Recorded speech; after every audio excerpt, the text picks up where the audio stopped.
Hi, I'm Chris Trail, photographer. I've been a professional photographer for 20 years. This is the sort of work that I've been doing when I'm not doing jobs for money.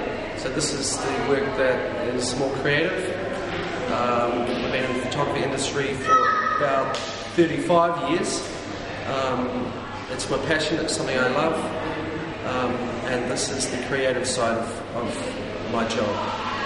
It's a selection of work, which is the title of the exhibition is Tour to Design, and it's a selection of work that I've been working on probably for about 3 years now, and it's about foliage, texture. Okay, just to talk about one specifically, which is pretty characteristic of a lot of the work that I've got here. This is a cycad that I discovered. This new foliage was just starting to come out. And I dug out the macro lens and probably spent about an hour working in closely just within this little area of the cycad farm. There's a swimming pool in the background, and that's what this blue is that's in here. I just went for lots of different angles that went in close. I love this little singular one here.